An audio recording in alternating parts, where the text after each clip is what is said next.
인사하고 하나님의 말씀을 나눌까요? 참된 예배자가 되시기를 바랍니다. 인사하겠습니다. 참된 예배자가 되시기를 바랍니다. 예, 우리 가른교회 성도님들 다 참된 예배자가 되시기를 주의 이름으로 축복합니다.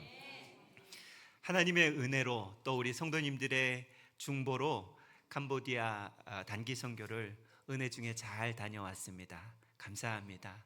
우리 성도님들이 기도해 주셔서 아무런 어려움 없이 복음의 씨앗을 잘 뿌리고 왔습니다. 캄보디아에 가보니요, 한국이 얼마나 좋은지 새삼 느끼게 되었습니다. 물론 캄보디아를 비하하는 것은 아니지만 참 힘든 땅이다, 참 어려운 땅이다, 참 척박한 땅이다 라는 사실을 느끼고 돌아왔습니다. 그런데 그곳의 아이들을 보니까요, 너무너무 순수하다. 우리 아이들이 틈만 나면 하는 것이 있습니다. 틈만 나면 이 핸드폰을 합니다. 핸드폰을 손에서, 어렸을 때부터 핸드폰을 손과 눈에서 떼지 못하는 그런 모습이 우리 아이들에게 있는데요, 그 아이들은 핸드폰이 없어요. 근데 우리가 이번에 핸드폰을 가지고 왔잖아요. 와, 난리가 났어요. 이 핸드폰 하나 받자고 막 소리를 지르고 손을 들고 춤을 추고 막, 우와, 전 그렇게 열광하는 모습 처음 봤어요. 근데 제가 그 아이들을 보면서 느낀 것은 무엇이냐면 참 순수하다라는 그런 모습을 보았습니다. 그리고 저희가 사역했던 오이하나 센터와 믿음학교 초등학생들, 또 중고등학생들, 또 어린아이들을 보면서 미래에 하나님이 이들을 사용하시겠다라는 강한 마음이 제 안에 들었습니다. 왜냐하면 그 나라는 불교 국가입니다. 불교가 98%가 불교를 믿는다고 합니다. 여러 잡신을 믿는 것 같습니다. 예전에 한국 땅하고 비슷했던 모습이 그 나라에도 있었습니다. 그런데 어른들은 다 불교, 이렇게 우상 앞에 가서 절을 하는 모습이었지만, 그러나 어린 아이들은요, 다 그 예배당에 나와서 뭐라고 고백하는 줄 아십니까? 예수님은 나의 왕이십니다. 예수님은 나의 왕이십니다라고 그 수많은 아이들이요, 그렇게 목청을 높여서, 소리를 높여서 고백하는 것을 보니 이 나라에 소망이 있다, 희망이 있다라는 그런 모습을 보면서 돌아왔습니다. 그렇습니다. 예수님은 우리의 왕이신 줄로 믿습니다. 그런데 세상은 뭐라고 이야기합니까? 당신이 왕이 되라고 그렇게 이야기를 합니다. 가정 가운데에서 아버지가 왕이 되어야 된다, 어머니가 왕이 되어야 된다, 이 시대에는 우리 자녀들이 왕이 되어야 한다라고 오늘 현대는 그렇게 이야기하고 세상은 그렇게 이야기합니다. 그러나 여러분, 인간이 왕이 되면요, 개인이든 가정이든 심지어 교회조차라도 그 사람이 왕이 된 곳은요, 지옥을 맛볼 뿐입니다. 우리의 왕은 오직 예수님이심을 믿습니다. 우리가 지난주에 후회하지 않는 인생에 대해서 살펴보았지 않습니까? 나이도 많이 들지 않았는데, 제가요, 나이도 많이 들지 않았는데 어떻게 하면 인생을 잘 살 수 있을까? 한 번밖에 없는 인생, 하나님께서 내게 주신 최고의 선물인 인생을 어떻게 하면 하나님의 영광을 위해서 살아갈 수 있을까? 이게 제 요즘의 고민입니다. 어떻게 해야 하나님 기뻐하시는 삶, 하나님 즐거워하시는 삶, 하나님께 영광이 되는 삶을 살아갈 수 있을까? 왜냐하면 연습이 없기 때문에 그렇습니다. 2번 살지 않기 때문에 그렇습니다. 한 번 지나가면 끝인 인생이기 때문에 그렇습니다. 제 마음 가운데 요즘에 그런 마음이 강하게 듭니다. 어떻게 하면 후회하지 않는 인생이 될 수 있을까? 지난주에 살펴본 것처럼 우리의 인생은 영혼을 준비하는 시간이다라고 그렇게 말씀을 드렸습니다. 만약 영혼을 준비하지 않는 인생을 살아간다면 그 인생 자체가 비극이고 인생 낭비하는 것이다. 또 죽음이 우리의 비극이 아니라 영혼을 준비하지 않는 것이 그것이 우리의 비극이다라고 그렇게 말씀드렸습니다. 저와 여러분은 영원히 있음을 믿고 영혼을 준비해 가시는 그런 믿음의 사람들 되시기를 바랍니다. 사도 바울의 인생의 목표가 그거였다고 그렇지 않았어요? 하나님을 기쁘시게 하는 삶이 그의 인생의 목표였고 인생의 핵심이었다. 사도 바울도요, 예수님 만나기 전에 그렇게 살지 않았어요. 예수님 제대로 만나기 전에요, 자기 마음대로 자기가 원하는 것을 추구하면서 살았어요. 그런데요, 다메섹에서 예수님 제대로 만나고 난 후에 하나님을 어떻게 하면 기쁘시게 할까? 그런 인생을 어떻게 살아갈까? 인생의 핵심이 하나님을 기쁘시게 하는 삶으로 그렇게 살아갔던 모습을 살펴보았습니다.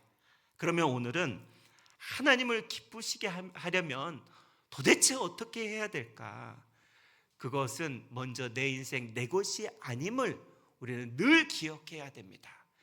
내 인생 내 것 되어서 내 마음대로 살아가는 것 같지만 내 인생은 내 것이 아니라요, 하나님의 것인 줄로 믿습니다. 그저 우리는 청지기일 뿐이에요.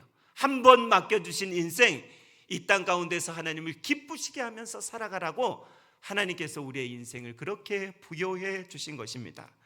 만물의 시작이 하나님이고 우리의 인생의 시작도 하나님이시라고 골로새서 1장 16절에 이렇게 말씀하고 있습니다. 만물이 그에게서 창조되되 만물이 다 그로 말미암고 그를 위하여 창조되었다라고 그렇게 말씀하고 있습니다. 하나님을 위해서 이 만물이요, 우리가 창조되었다라고 그렇게 말씀하고 있는 것입니다. 하나님께서 우리를 이 땅에 태어나게 하심은 실수나 우연이 아니라는 것이죠. 세상 사람들은 모든 것이 다 우연이다라고 그렇게 이야기하지만 우리 예수 믿는 사람들은 우리가 이 땅에 살아가는 것, 이 땅을 살아가는 것, 하나님을 기쁘시게 하는 것은 실수나 우연이 아니다라고 그렇게 이야기합니다. 하나님께서 세상에 우리에게 생명을 주시지 않았다면요, 우리는 이 땅에 존재할 수 없는 그런 인생들입니다. 모든 생명의 원천이 하나님께로부터 나온다라고 시편 36편 9절에 이렇게 말씀하고 있습니다. 진실로 생명의 원천이 주께 있사옵니다 라고 그렇게 고백하고 있는 모습을 볼 수 있습니다.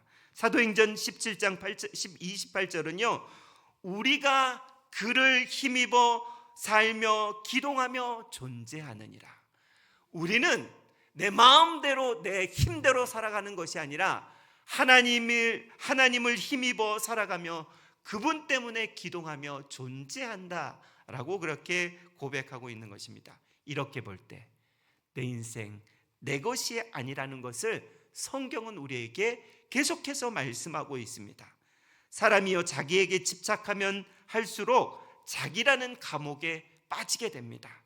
고난의 늪에서 빠져나올 수가 없다라는 것입니다. 그런데요, 하나님께 집중하면 할수록요, 우리의 인생은 광대해지는 줄로 믿습니다. 우리의 인생은 하나님께 집중하면 집중할수록 자유로운 인생이 되는 줄로 믿습니다. 만물을 하나님께서 시작하셨고 내 인생의 시작도 하나님이시라는 것을 정말 믿는다면 우리는 제일 먼저 하나님을 바라보아야 한다는 것이죠. 여러분, 하나님을 바라본다는 것을 다른 말로 표현하면 이런 것입니다. 하나님을 기쁘시게 하는 삶을 살아가야 된다는 것이죠. 바울은 지난주에 말씀에 살펴본 대로 우리가 살든지 죽든지 하나님을 기쁘시게 하는 삶을 살아야 된다라고 고린도 후서 5장 9절에 이렇게 말씀하고 있습니다. 그런즉 우리는 몸으로 있든지 떠나 있든지 이것이 살든지 죽든지라는 말씀이죠. 주를 기쁘시게 하는 자가 되기를 힘쓰노라라고 그렇게 말씀하고 있습니다. 이 고백은 바울만의 고백이 아니라 우리 모두의 고백이 되어야 하는 줄로 믿습니다. 바울의 인생 목표, 주님을 기쁘시게 하는 삶이 그의 인생의 목표였습니다. 바울이 우리가 어떻게 하면 주님을 기쁘시게 할까라고 그렇게 생각하고 고민하면서 살았던 것입니다. 에베소서 5장 10절에는 그리스도를 기쁘게 해드릴 일이 무엇인지 생각하고 그것을 행하라라고 그렇게 말씀하고 있습니다.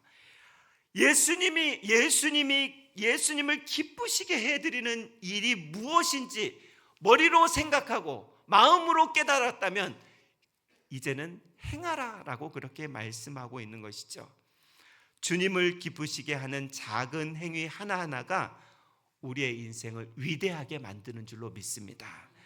주님을 기쁘시게 하는 것은요, 영원히 사라지지 않는 천국의 상급으로 쌓이게 된다는 것을 우리는 잘 기억할 수 있기를 바랍니다. 여러분, 그렇다면 하나님을 최고로 기쁘게 해드리는 것이 무엇일까? 그것이 궁금하지 않습니까? 저는 오늘 그것을 예배라고 확언합니다. 하나님이 제일 기뻐하시는 것은요, 우리가 당신께 영광을 돌리는 예배, 지금 우리가 드려지는 이 예배, 그것을 하나님은 제일 기뻐하시는 줄로 믿습니다. 그래서 오늘은 예배에 대한 말씀을 나누기를 원하는데요, 하나님은 사람을 예배하는 자로 창조하셨다라고 성경에서, 성경 전체의 중심 메시지가 이 메시지입니다.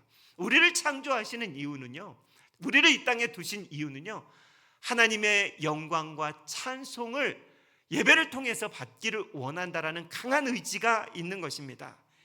예배는 하나님의 명령입니다. 그래서 안식일을 지키며 예배하고 안식일, 주일, 제일 앞에 우리가 갖다 놓는 이유가, 인생에 우리가 주일날이 제일 앞에 있잖아요. 여러분 달력 보십시오. 주일날이 제일 앞에 있는 이유는요, 예배 제일 우선순위를 놓아야 된다라는 의미입니다.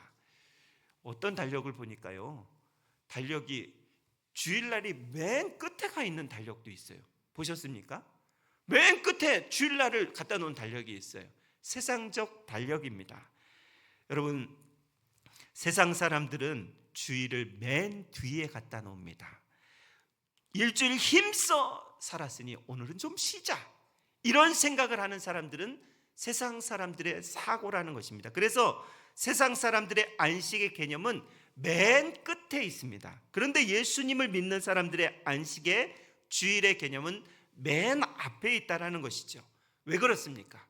주일을 통해서 하나님을 높이고, 그리고 나는 은혜를 받고 하나님으로부터 오는 새 힘을 얻어서 일주일을 시작하는 것입니다. 그래서 우리가 오늘 예배하고 있는 것입니다. 여러분, 아담과 하와를 창조하시고요, 제일 먼저 하나님과 교제, 안식하게 하셨다라는 것을 우리는 기억할 수 있습니다. 그래서 예배를 드리는 것이 우리의 인생의 제일 우선순위가 되어야 한다라는 것입니다. 어떻게 알 수 있냐면, 아담과 하와가 예배 드렸다라는 그런 말씀은요, 성경에 그렇게 정확하게 기록이 되어 있지 않아요. 그런데요, 자식들은 누구를 보고 자랍니까? 부모를 보고 자라게 되어 있습니다. 아담과 하와의 자녀가 가인과 아벨이잖아요. 그런데 가인과 아벨은 자기들이 키운 첫 새끼와 첫 곡식으로 하나님께 제사를 드렸다라는 내용이 성경에 정확히 기록이 되어 있습니다. 그것은 무엇을 의미하냐면, 아담과 하와가 하나님의 창조하심을 받고 하나님을 예배하는 삶을, 죄는 지었지만 하나님을 예배하는 삶을 끊임없이 살아갔다라는 것을 자녀들이 보고 자란 거예요. 보고 배운 거예요. 그래서 가인과 아벨이 좀 잘못된 제사를 가인이 드리긴 했지만 예배하는 삶을 살았다는 것입니다. 성경에 그것뿐이 있겠습니까? 아브라함, 이삭, 야곱, 요셉, 여호수아, 모든 성경의 인물들은요, 어디를 가든지 예배를 먼저 드렸다라는 것을 우리가 잘 알고 있습니다. 모세오경의 핵심은 예배입니다. 구약의 선지자들은요, 모두 예배를 드리는 성전의 회복을 말씀하고 있습니다. 신약의 성도들도 모일 때마다 주님을 예배했던 것을 우리가 성경을 통해서 봅니다. 예배는 교회의 핵심이고요, 예배 없는 교회는 있을 수가 없다라는 것입니다. 예배는 성도의 핵심이고요, 예배 없는 성도는 있을 수가 없다라는 것을 말씀하고 있는 것입니다. 그래서 우리 성도의 인생 가운데 가장 우선순위가 두어야 될 것이 있다면 그것이 바로 예배인 줄로 믿습니다. 예배를 통해서 하나님을 높이고 예배함으로 우리가 이 땅에 존재하는 그 이유를 바르게 알고 깨달아가는 그런 시간이 우리가 드리는 예배의 시간입니다. 우리는 예배를 통해서 힘을 얻고 예배를 통해서 삶의 방향을 바로 정하게 되는 것입니다. 하나님은요, 온 세상의 사람 중에 70억, 80억 인구 중에 누구를 찾느냐면요, 예배하는 자들을 찾으신다. 그들에게 집중하시고 그들에게 은혜를 베풀어 주시기를 원하신다라고 오늘 말씀하고 있습니다. 오늘 본문의 말씀 요한복음 4장 23절, 아버지께 참되게 예배하는 자들은 영과 진리로 예배할 때가 오나니 곧 이때라. 아버지께서는 자기에게 이렇게 예배하는 자들을 어떻게 하신다고요? 찾고 계신다라고 그렇게 말씀하고 있습니다. 하나님은 우리가 드리는 이 예배하는 자들을 분명히 찾고 계시는 줄로 믿습니다. 그렇다면 예배가 무엇입니까, 여러분? 예배, 우리가 나와서 드리는 예배, 이것을 예배라고 할 수도 있습니다. 저는 이것보다도요, 예배를 하나님 사랑하는 것을 최우선으로 여기는 삶이 예배인 줄로 믿습니다. 예배는요, 하나님께 우리의 사랑의 표현을 먼저 해야 됩니다. 여러분, 교회에 오셔서, 오늘 교회에 오셔서 무슨 기도를 제일 먼저 하셨습니까? 우리의 고백은요, 하나님 사랑합니다. 나를 구원하여 주셔서 사랑하고, 나를 하나님의 자녀 삼아 주셔서 사랑하고, 하나님께 사랑의 표현을 마음껏 올려드리는 것이 그게 예배인 줄로 믿습니다. 신명기 6장 5절에 이렇게 말씀하고 있습니다. 너는 마음을 다하고 뜻을 다하고 힘을 다하여 내 하나님 여호와를 사랑하라. 이것이 모세 오경을 통하여서 우리가 어떻게 예배해야 되는지 예배의 기준을 말씀하고 있는 그런 말씀입니다. 주일날 예배드리는 형식의 예배도 예배 있지요. 그런데요, 내 마음이 하나님께 있어야 된다라는 것입니다. 아무리 이곳에 나와 있지만, 오늘 참 덥다, 교회는 시원할까? 교회는 왔는데 가스불은 끄고 왔을까? 문은 닫고 왔을까? 수만 가지 생각을 가지고 있으면 몸은 왔는데 예배자가 아닌 거예요. 여러분, 내가 이곳에 와 있다고 다 여기에 다 예배드리는 분 같지요? 그러나 그렇지 않습니다. 하나님은 우리의 마음을 통달하시는 분이십니다. 어떤 마음을 가지고 있는지, 어떤 생각을 가지고 예배를 드리고 있는지 저는 몰라도요, 옆에 계신 분은 몰라도요, 하나님은 알고 계시다라는 것입니다. 그래서 예배 오자마자 하나님 사랑합니다. 내가 그 무엇보다 주님 사랑합니다. 이것이 진정한 예배의 기준이라는 것입니다. 일주일 너무 빨리 간다. 주일 또 왔네. 오늘 더운데 예배 가기 귀찮다. 이런 마음이 혹여 우리 가운데 든다면요, 예배자로 하나님께 서 있는 것이 아니라는 것입니다. 주일 드려지는 예배가, 우리가 드려지는 이 예배가 하나님께 헌신할 수 있음이 그것이 감사이고 사랑의 표현이 되어야 한다는 것이죠. 여러분, 그렇다면 우리가 죄를 짓는데도 하나님이 우리를 사랑하실까? 한 가지 질문할 수가 있겠습니다. 내가 죄로 물든 그런 영혼인데, 오늘 장로님도 수많은 죄를 우리가 지을 수밖에 없는 연약한 영혼들이라는 것을 고백하셨는데, 그럼에도 불구하고 하나님이 우리를 사랑하실까? 어떻게 생각하십니까? 1번 사랑한다, 2번 사랑하지 않는다. 답은 정확히 잘 알고 계시네요. 1번입니다. 우리가 어떤 죄를 지어도요, 하나님은 우리의 행위 때문에 사랑하는 것이 아니라 우리의 신분 때문에, 너는 나의 자녀이다라는 그 신분 때문에 사랑합니다.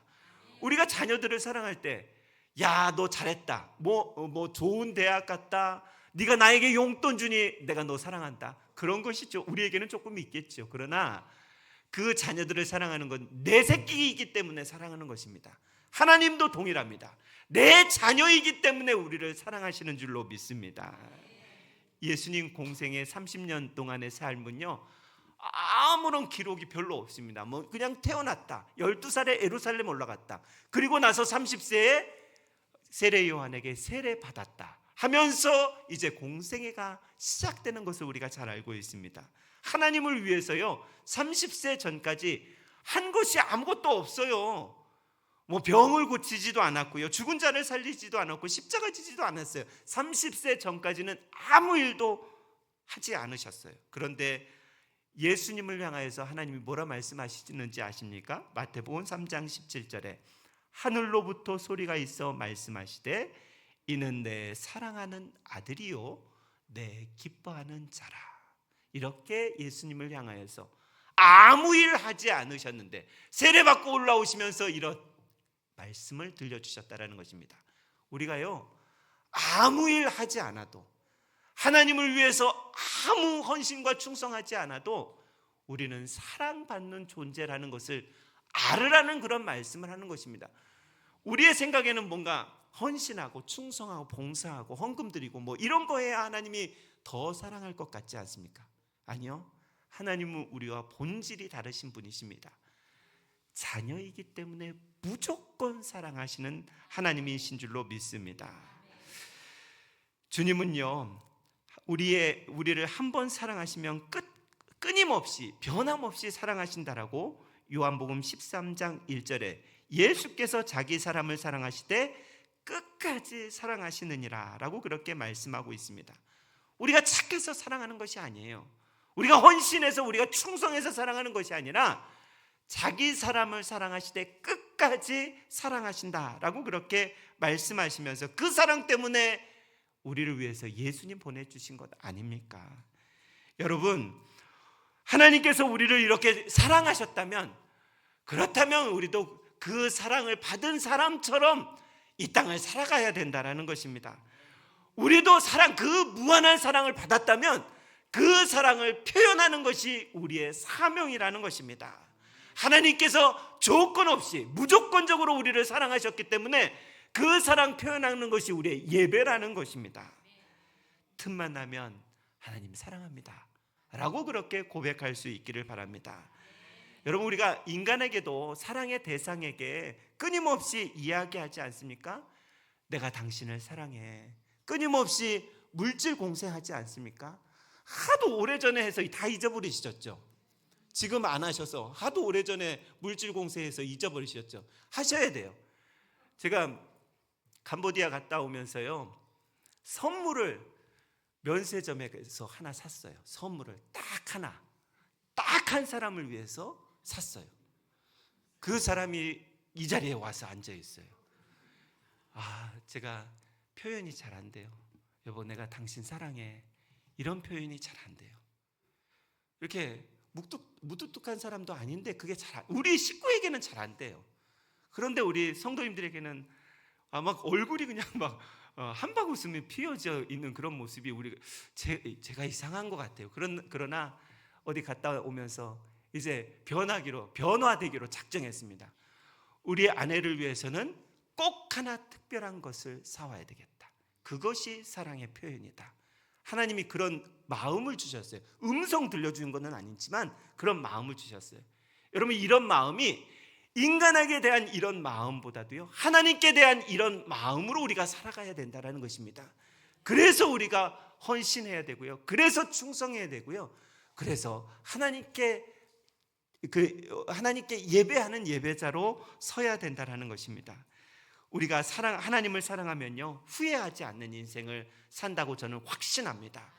하나님 사랑합니다라고 매일 그렇게 고백하면 우리의 인생은 정말 복된 인생이고 하나님을 사랑이 예배라고 그렇게 말씀드릴 수 있습니다. 두 번째, 하나님을 예배하는 것은요 찬양하는 것입니다.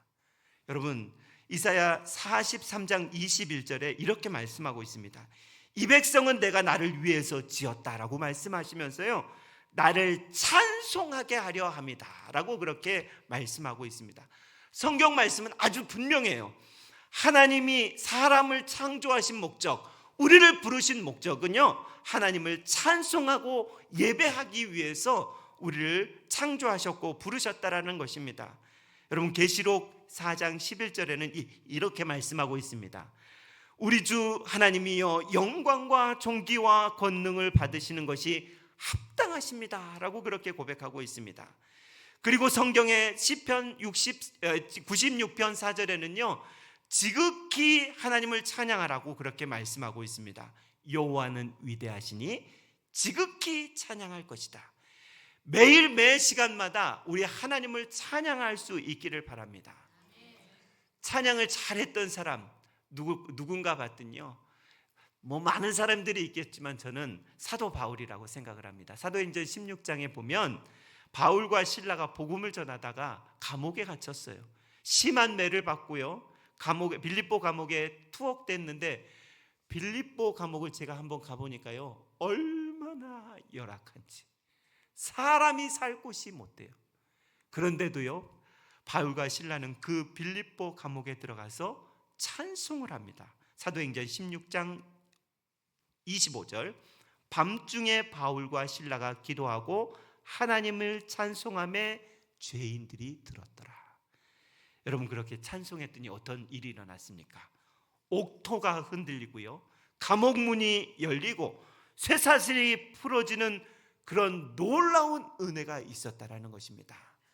우리가 찬송하면 이런 일들이 일어난다는 것이죠. 우리를 묶고 있는 강한 이러한 어려움들 하나님께서 풀어주시는 은혜가 있다라는 것입니다.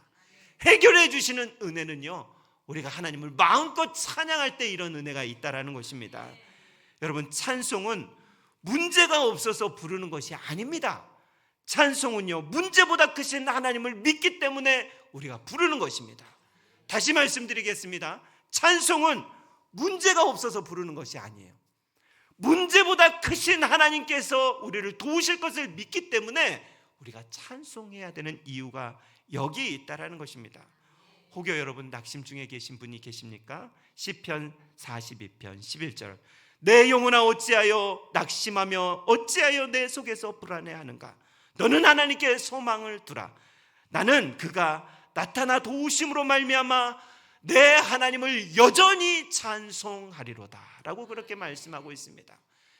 상황과 환경에 관계없이요 여전히 주님을 찬송하며 예배하면요 하나님이 모든 것을 해결해 주시는 그 믿음이 있기를 우리가 기도해야 된다는 것입니다. 마지막으로 세 번째 예배는요 우리의 삶 자체가 예배가 되어야 한다는 것이죠.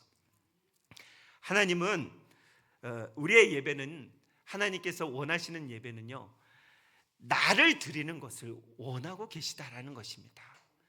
그냥 우리가 드려지는 이 예배도 하나님께서 기뻐하시지만 하나님이 제일 원하시는 것은 예배자인 나를 원하고 계시다라는 것이죠. 예배의 중심과 핵심은 나를 드리는 것이 예배의 중심과 핵심이라는 것입니다. 유대인들은 아침 저녁으로 주님을 예배하고 제사했습니다. 우리가 새벽기도 때 본 말씀 아닙니까? 하루에 2번씩 주님 하나님 앞에 제사했습니다. 매주 안식일, 우리가 같은 주일날 예배를 드렸고요, 매월 첫날 8월 1일날 월상 예배를 드렸고요, 그들은 매 절기마다 유월절, 오순절, 초막절마다 예배를 드렸습니다. 무엇을 의미하고 있습니다? 유대인들의 삶의 중심은 예배였다라는 것을 말하고 있는 것입니다. 우리도 주일날 예배 1시간으로 끝나면 예배 드리는 것이 아니라요 삶의 예배로 나아가야 된다는 것입니다.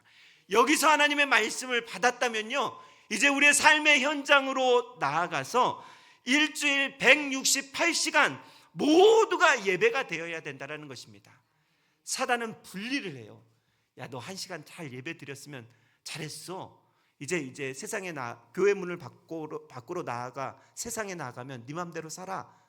사단의 유혹입니다. 하나님은 우리에게 어떻게 말씀하시냐면요 여기서 하나님의 말씀을 받았다면 일주일 그 말씀대로 살아가라 라고 그렇게 하나님 우리에게 말씀하시는 줄로 믿습니다. 바울은요 로마서에서 믿음으로 구원받은 자의 일상이 예배가 되어야 된다라고 명확하게 로마서 12장 1절 2절, 그러므로 형제들아 내가 하나님의 모든 자비하심으로 너희에게 권하노니 너희는 너희 몸을 하나님이 기뻐하시는 거룩한 산 제물로 드리라. 이는 너희 드릴 영적 예배니라. 너희는 이 세대를 본받지 말고 오직 마음을 새롭게 함으로 변화를 받아 하나님의 선하시고 기뻐하시고 온전하신 뜻이 무엇인지 분별하도록 하라 라고 그렇게 말씀하고 있습니다. 이것은 삶의 예배를 끊이지 말고 드려라. 내 인성 드러내놓고 살지 말고 하나님의 성령으로 충만한 삶을 살아라 라는 그런 하나님의 말씀입니다. 삶의 예배가요, 하나님 기뻐하시는 것입니다. 구약의 예배는 반드시 소와 양과 제물이 있는 그런 예배를 드렸습니다. 그런데 오늘날은 그런 예배가 아닙니다. 나를 죽여서 산 제물로 내 몸을, 내 일상을, 내 전체를 하나님께 드리는 것이, 그것이 삶의 예배인 줄로 믿습니다. 자꾸 분리하지 마세요. 신앙생활과 우리의 삶을 그냥 분리하면 안 됩니다.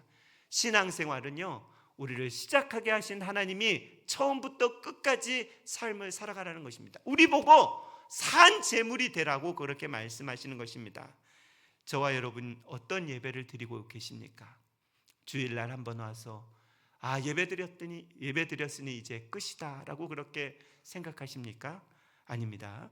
우리 나를 죽여서, 예전에는 구약시대에는 내 대신 가축을 죽이고 내 대신 소나 염소나 양이나 새나 비둘기나 이런 것을 죽였지만, 이제는 나를 죽여서 내 몸을 산 제물로 하나님께 드리는 것이, 그것이 영적 예배인 줄로 믿습니다. 여러분, 후회하지 않는 인생을 살아가기를 원하실 것입니다. 예배하는 인생 살아가기를 원하실 것입니다. 이제 말씀을 정리하겠습니다. 후회하지 않고 예배하는 인생을 살아가기 위해서는 날마다 매식마다 무시로 하나님을 사랑한다라고 고백할 수 있기를 바랍니다. 그리고 입만 열면 남을 비난하고 비판하고 또 험담하는 것이 아니라 찬양의 입술이 되기를 소망합니다. 뿐만 아니라 일주일 168시간 전부를 산 제물로 저와 여러분들을 하나님께 드릴 수 있는, 하나님 기뻐하시는 인생을 살아가는 저와 여러분 되시길 주의 이름으로 축원합니다. 기도하겠습니다. 하나님 아버지, 감사합니다. 우리를 하나님의 자녀 삼아주시고 왕으로, 또 하나님 아버지 하나님의 왕자로, 공주로 삼아주셔서 하나님의 자녀로 삼아주셔서 이날 이 시간까지 하나님께서 우리를 통해서 영광 받으시고 기뻐하시는 삶을 살아온 줄로 믿고 감사합니다. 앞으로도 하나님 기뻐하시는 삶을 늘 살아가게 하여 주시옵소서. 하나님 사랑한다고 날마다 고백하게 하시고 하나님을 찬양하는 입술 되게 하여 주시며 일주일 168시간 전부를 산 제물로 하나님 아버지 앞에 올려드리는 우리의 인생들 되게 하여 주시기를 예수님의 이름으로 기도드리옵나이다. 아멘.